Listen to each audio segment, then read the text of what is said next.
पहले तो मैं जो बता रहा था उसमें ये था कि पुल पर चढ़ जाना था, पुल पर से चढ़ करके नाव को देखना था। तो पहले तो सामने सामने देखेंगे। ध्यान देना, जो बात बताया गया है थोड़ा सा सवाल चेंज किया गया है। आदमी पुल पर रहेगा तब पुल पर से पहले सामने देखेगा, सामने देखने के बाद तब ना नाव को देखेगा। तो उस समय अवनमन कोण बनेगा। अवनमन कोण मान लो कहा है कि पहली बार देखने पर 30 अंश का बना और उसके बाद 20 मिनट के बाद आकर के 60 अंश का बन गया। ये तो तब की बात है जब अवनमन कोण बनता। अब आदमी नाव पर बैठा हुआ है, वर्तमान में आदमी कहाँ बैठा हुआ है? नाव पर। तो मान लो यहाँ नाव है, ये यहाँ है और पुल यहाँ है। तो यहाँ से पहली बार ऐसे देखता है तो कितने अंश का कोण बना था? 20। अब मान लो कुछ समय हमारा है ना, 20 मिनट लगा है तो 20 मिनट में तो यहाँ आ ही जाएगा, कुछ दूर जरूर आ जाएगा।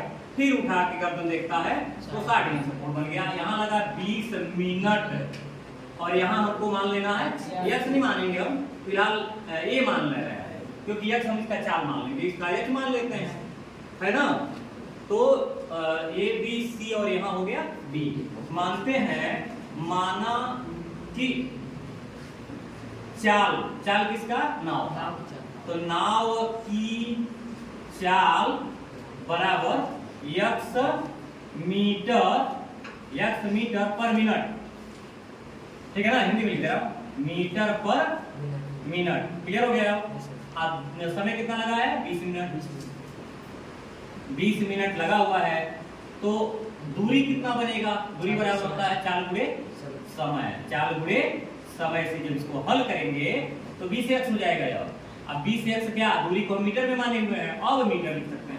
यानी यहाँ वास्तव में इस समय के साथ जो दूरी निर्धारित हुई है और 20x यह निर्धारित हुई। तो यहाँ तक कितनी बनेगी? 20x धन a। तो पहले ए सी डी उठाते हैं, त्रिभुज ए सी डी से याद हो, ए सी डी उठाते हैं। ए सी डी हमेशा यहाँ आना पड़ेगा क्योंकि यह 90 अंश का कोण है। तो इस कंडीशन में डी सी बटे सी ए बराबर tan थीटा आया सामने। यच बटे सी ए का मान चूंकि 20x plus a equal to tan कितना माना गया है? 30 अंश। यच बटे 20x धन ए बराबर 1 बटे करड़ी में 3 लेकर के इसको हम क्रॉस गुणा कर लेंगे वज्र गुणनखंड से। तो करड़ी में 3 यच बराबर 20x धन ए हो जाएगा, समीकरण 1। अब अगला त्रिभुज लेते हैं बी सी डी से। बी सी डी से फिर वही होगा डी सी बटे बी सी बराबर tan थीटा, अर्थात h बटे ए है ना, h बटे ए बराबर tan का अंश 60 अंश। h बटे ए बराबर करड़ी में 3, तो h बराबर क्या होगा? ये करड़ी में 3 होगा कि नहीं होगा? अब क्या करें? समीकरण 1 और 2 को टैली कर लेते हैं। समीकरण 1 व 2 से, समीकरण 1 व 2 से क्या करना है? हमको ये हटा के, चाहे h हटा के उसके जगह पर ये रख देना है। यानी करड़ी में 3 पहले से था और अगली बार आ गया a करड़ी में 3 बराबर 20x प्लस a। इसका गुणा करेंगे तो 3a हो जाएगा कि नहीं हो जाएगा? और ये 20x हम प्लस a को पक्षांतर कर लेंगे तो यहाँ आपका आएगा 20x बराबर, ऐसे नचा दिए हैं, पूरा घुमाए हैं, तो 20x बराबर 3a माइनस a, अर्थात 2a equal to 20x upon 2 बनेगा कि नहीं बनेगा? अब भैया हटा देंगे तो इसको काट देंगे, 10 हो जाएगा। a इक्वल टू 10x पक्षांतर कर दिए हैं, अर्थात a का मान कितना आ गया है? 10x। ये क्या है? मीटर। और समय कितना लगा था? पहले चाल कितना माने थे हम लोग? माने थे कितना चाल? x मीटर पर मिनट माने थे ना। तो आप देखो समय फिर निकाला, उल्टा आ रहा है। यानी यहां से यहां जाने में कितना समय लगा? तो यहां हो जाएगा दूरी बटे चाल। दूरी कितनी मिली है? 10x। चाल कितना हम माने हैं? x। तो x से x काट देंगे, कितना बचेगा? 10 मिनट का समय यहां से यहां जाने में लगा, जबकि यहां से आने में कितना मिनट लगा था? 20 मिनट। यानी ए बिंदु से बी बिंदु तक आने में 20 मिनट लगा था। अब बी बिंदु से, ये नहीं सी बिंदु है, पुल के पास आने में, बी बिंदु से पुल के पास पहुंचने में 10 मिनट लगा। यही इसका सवाल है। इसमें क्या ऐसा तुम लोगों को मिल जा रहा है जिससे समझे में नहीं आ रहा है? जब कैसे लगाएं, क्या करें, कुछ आइडिया अपने दिमाग में रखा करो। सब उड़ जाएगा तो फिर क्या फायदा होगा। तुम बार बार एक ही चीज रिपीट कर रहा हूँ, उसके बाद तुम्हारे मन में बैठ ही नहीं रहा है, तो बैठाओ। अबे मैल बैठाना है तो बहुत तेज बैठा लोगे। अबे गोबर भरना है उसमें दिमाग में, तो गोबरैया खांची से कम 2 ध्यान से देखो, बहुत ज़्यादा कठिन नहीं है। एक 10 मीटर ऊंची मकान है और कोई बिंदु P है या कोई बिंदु A है, उस A बिंदु से मकान के शीर्ष को पहली बार देखा जा रहा है। तो ऐसी परिस्थिति में 30 अंश का कोण बन रहा है।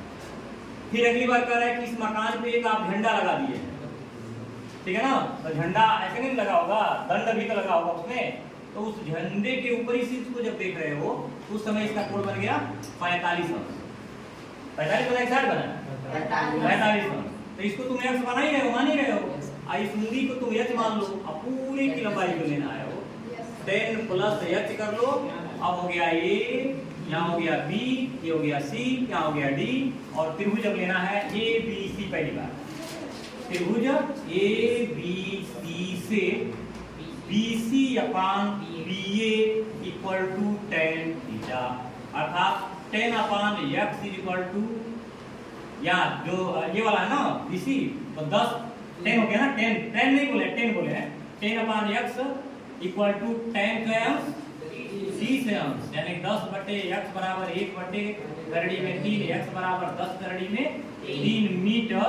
एक पहला समीकरण हो गया। हालांकि P A बिंदु से जहां मकान है ना उसके आधार की दूरी भी होगी। अब क्या करेंगे, इस बार अभी A B D लेते हैं।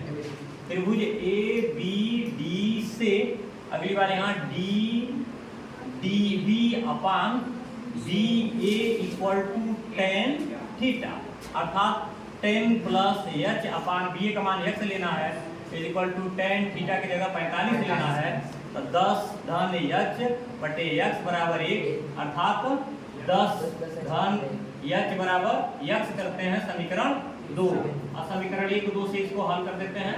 समीकरण 1 व 2 से x का मान लाके रखेंगे, तो 10 धन h हो गया, और यहाँ 10 करड़ी में 3 हो गया, तो h बराबर 10 करड़ी में 3 ऋण 10, अर्थात 10 कॉमन कर लेंगे, तो करड़ी में 3 ऋण कितना हो जाएगा, 10 की जगह 1 हो जाएगा, ऐसे कुछ में हो जाएगा।